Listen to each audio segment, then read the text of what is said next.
Hello everyone, welcome back. Hope you had an awesome week and that you have been practicing and enjoying the tutorials. So this tutorial, I thought I would chat to you about getting your subject onto your paper. A lot of controversy around how people get the subject perfectly onto their paper, and quite honestly it's crazy that so many of the ways of doing it is poo-pooed by so-called purists. I'm going to show you 5 different methods, and any one of them is acceptable and any one of them is absolutely 100% your drawing at the end of it, because no matter how you get it onto your paper, you still have to draw the subject. So the first one I'm going to show you is the grid method. I have tried this. In fact, I've tried all of these that I'm going to show you now. The grid method is not really one of my favorite things to do, purely because it's tedious and I do prefer freehand. But nonetheless, let's get on to having a look at how this works.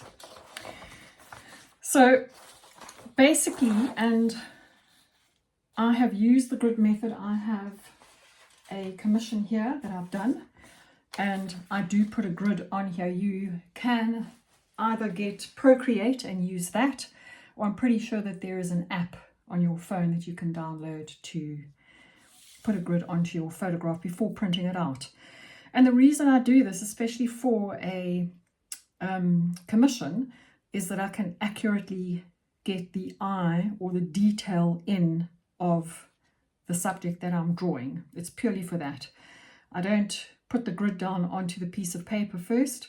I literally make sure that the lines of the eyes, which are the most important, I can see that that's just over halfway and that line is sitting just below the top of that one, and that is what I use them for. And I can also see that there's just over a whole square between them. And the angle, I can have a look at what the angle is as well, and that's what I use it for. But if you are wanting to start drawing and you want to draw something accurately, there is honestly no reason why you cannot use this method for drawing. And basically what it is you will take a ruler and you can literally measure out whatever these squares are. These are 2 by 2. And you can either do it 2 by 2, or you can make it 3 by 3, 4 by 4. That's basically what the grid entails. It allows you to increase it or keep it exactly the same size. And honestly, what I do and what I show my students is to fold the paper once you have printed it out and use your pencil to mark it out. So obviously you need to make sure that you keep the paper straight, and you can literally mark it out top of the paper, along the side,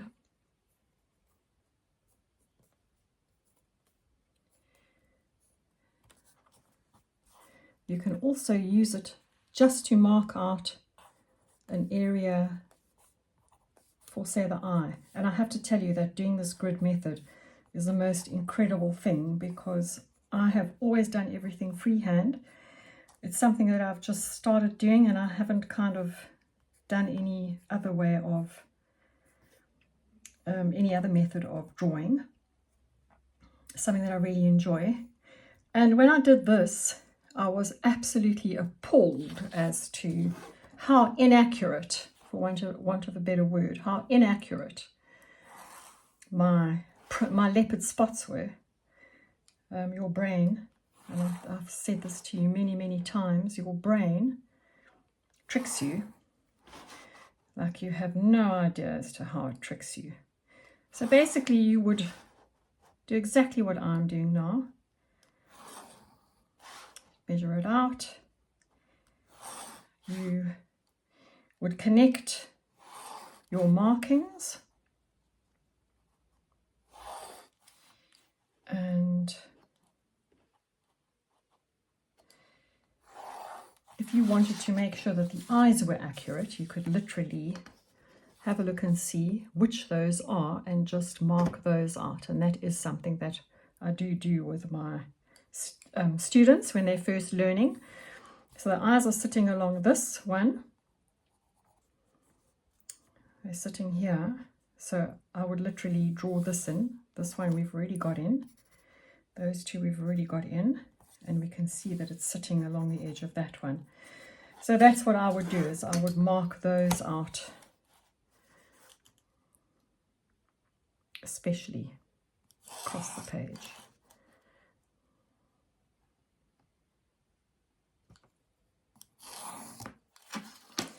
You can number them. So you would go 1, 2, 3, 4, 5, 6, 7, 8, 9, 10 to the end. And that would be the same here. 2, 3, 4, 5, 6, 7, 8, 9, 10. So you can see that the eyes are sitting between 4 and 5. You would do the same thing up here. 1, 2, 3, 4, 5, 6, 7, 8, 9, 10, and the same thing down this side. That would be 1. This is 2, 3, 4, 5. Have I got it right? Yes. 6, 7, 8, 9, 10. Okay. So that is how you would draw out your grid. If you wanted to, you could connect all of your lines. It's entirely up to you. You just need to make sure that you follow whichever square you are in. So you know that the eyes are 5 and 4. So you would literally go 5 and 4, and you would know that that is where your eye would start. And you would follow exactly where that shape is. You can make this grid smaller. I don't recommend it. You get extremely lost, and it is very, very time consuming and laborious. And it's entirely up to you. It depends entirely as to how much detail you want and how accurate you want it, as I said to you earlier on. If I can see that if I measure, the pupil is sitting in the middle.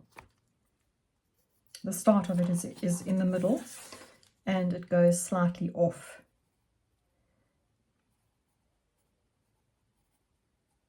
To the left. So this is purely how you would measure out. You can see that the other eye is sitting 1 whole square over and a half, and it's sitting in 4. And that is how you would continue with your grid. You can see that you have 3 and 2 for your ear. So that is basically what you would be doing for your ear. And that is how you would measure it out. You would go across here to 6. It's sitting slightly below, and then it goes up and over across to 6. And you can draw out your entire leopard in this manner. You can see that the nose is sitting just on the edge of 6. So you would literally, if you wanted to mark that out, you could mark that out. I'm talking about the grid itself. And make sure that your nose is accurately placed with regards to the eyes and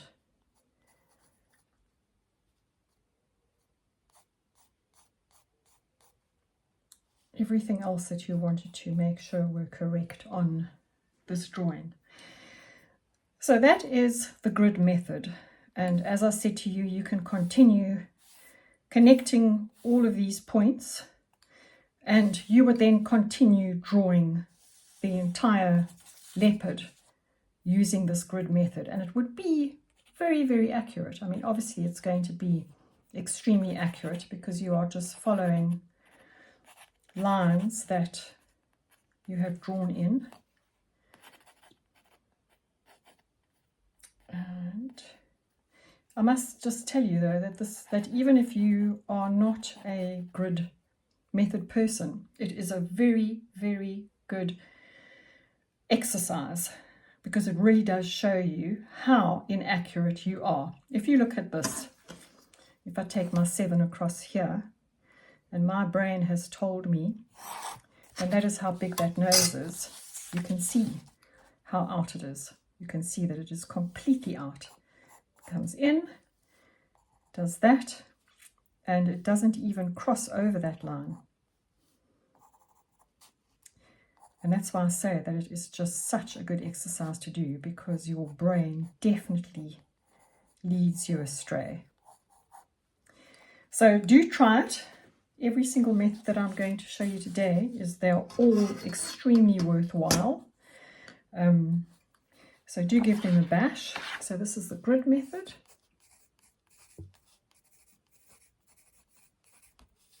Let's write it at the top. If I turn the page, I'm going to show you tracing. And Primeart makes two types of tracing paper. The one is graphite, transfer paper they call it. The one is graphite and the other one is white. So obviously this white one you would use on black paper or grey paper. This would be on any other colour that's light. And it's basically a sheet, almost like carbon, but not the same as what you use in those triplicate books. This is almost like tissue paper with graphite on it. Comes, I think there's 3 or 4 sheets, very, very well priced and really well worth it. This is the graphite side. You can see that it's slightly darker. And you literally place it on your paper. Make sure that you keep it flat and straight and in the same place. And you take your pencil and you would trace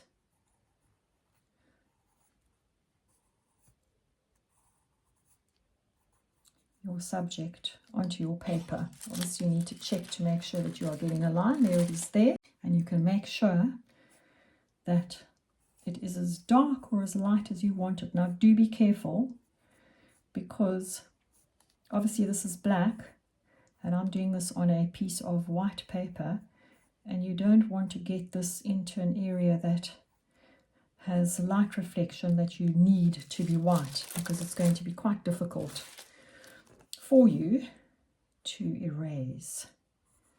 You'll just have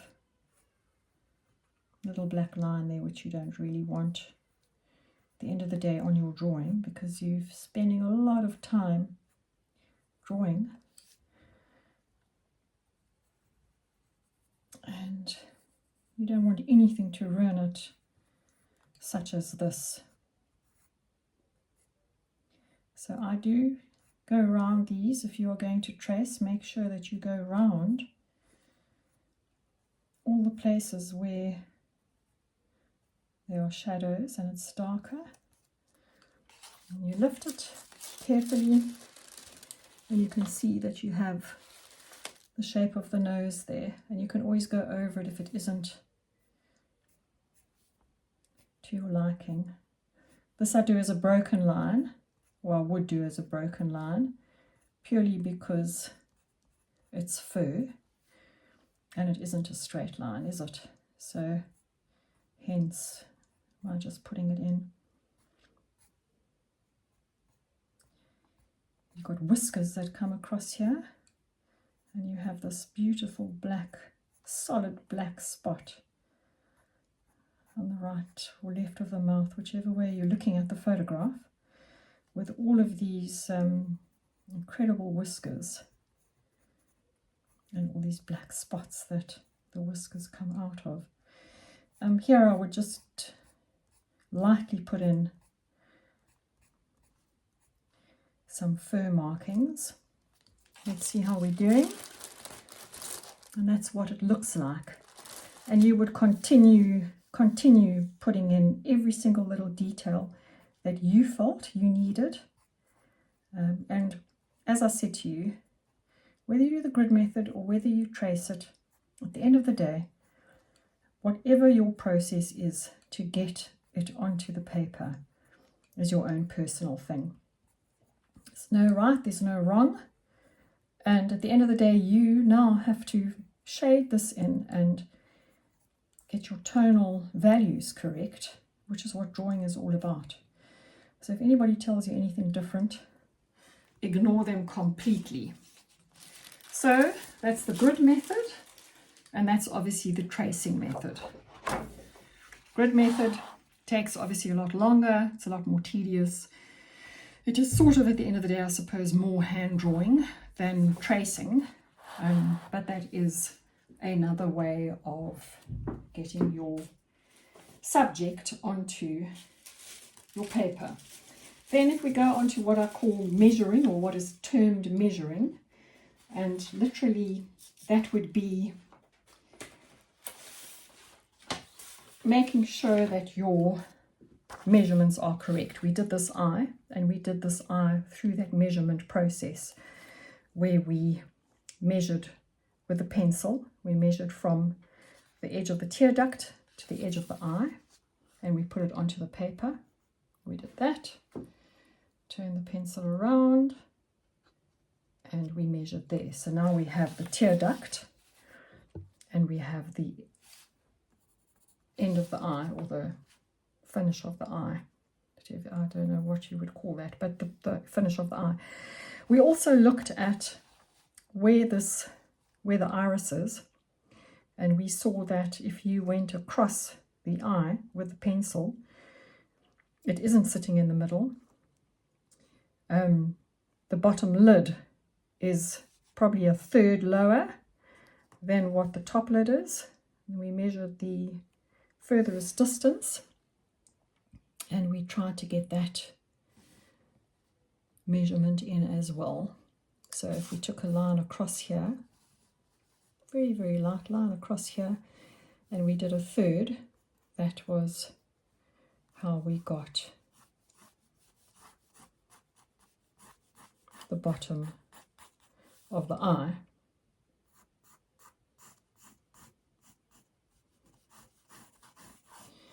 This eye goes up and over, and then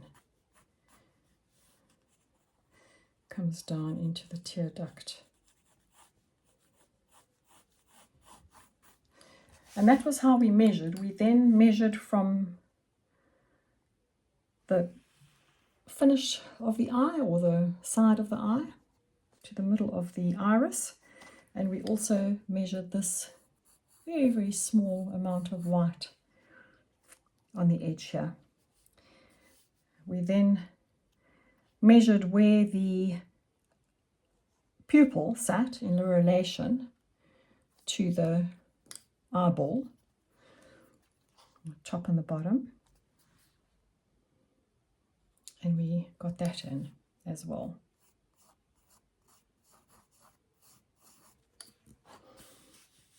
We measured where this ended from the tear duct to the bottom of the eye lid, and remembering that the eyeball is round, and you need to make sure that you have a very, very round eyeball. We filled that line in as well. And this is how we carried on going with regards to measuring. It is in that tutorial on the eye. So if you would like to have a bit more detail, please refer to it and follow the instruction. The other thing that you can do as well with what I call measurement is fold it in half and check how accurate you are. That's what you can do. And you can see here that my eyeball is out, although I have taken it across that way. Let's just have a look and see. Yeah, my eyeball is out. So I haven't measured that correctly. My eyeball is too big. And that's, you can do those sort of spot measurements as you're going along and making sure that you are accurate. You're using a 2H. It should not make much difference to your erasing if you need to erase it. You can also fold it this way and check that your iris is the right size, and it is, and you can see that it's from top to bottom is correct, and there's my iris, so that is correct. These are all things that you can spot check yourself on as you are going along and drawing something. Fold your photo as I have done and just randomly check areas to make sure that you have the right distance, the right length, the right shape for your eyeball. Mine is still out, just need to bring that in. And you could even check it at the bottom. Let's do it the other way around. No, that's not going to work. So yeah, so you can check that you are getting that correct, and basically erase a few lines that are incorrect. But those are spot checks, and that is sort of a freehand way of measuring. Freehand is obviously just going straight in, no measurement whatsoever, no tracing, no nothing, and that would just be that you would be able to pick up immediately as to how big it is with your eye, and that takes a lot of practice. That is what I like doing, and I do practice freehand a lot, and I can really see that I'm out. I should have drawn my bottom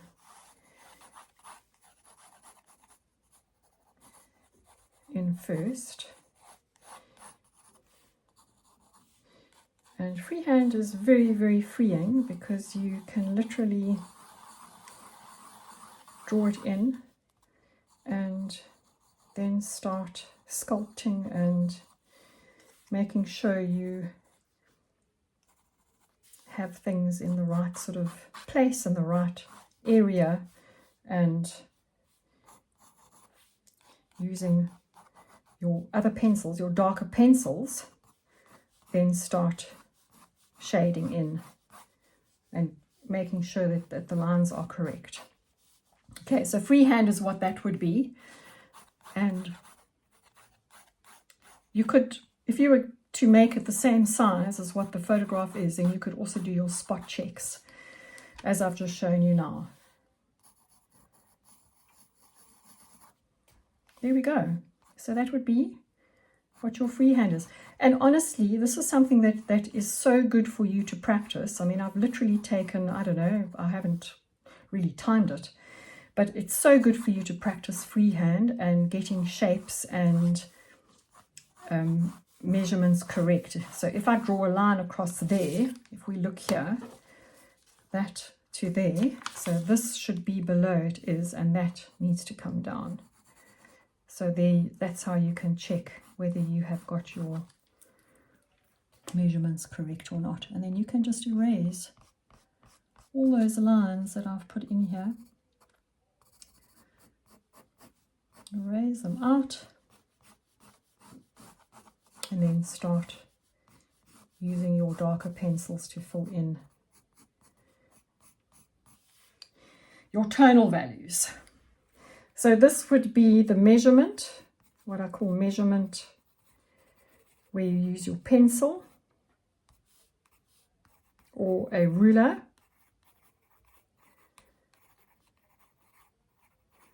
And this is freehand.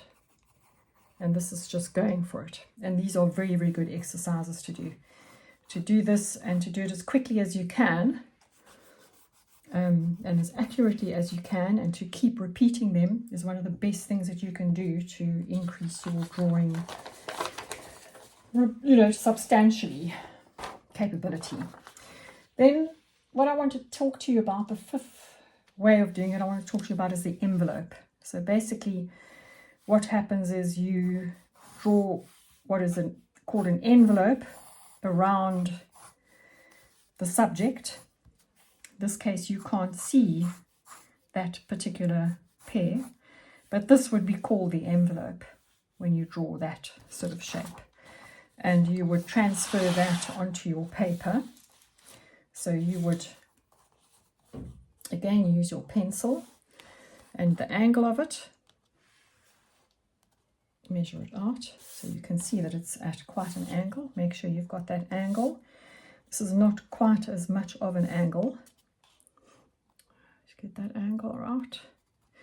And then you've got a little piece that comes down the side. And there's quite a big piece that comes across here and connects. That's how you would draw that. The other one would go the other way, and I should have put this onto landscape. And that is what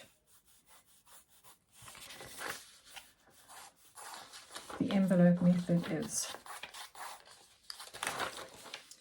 And then you would literally sculpt out that shape within the so-called envelope.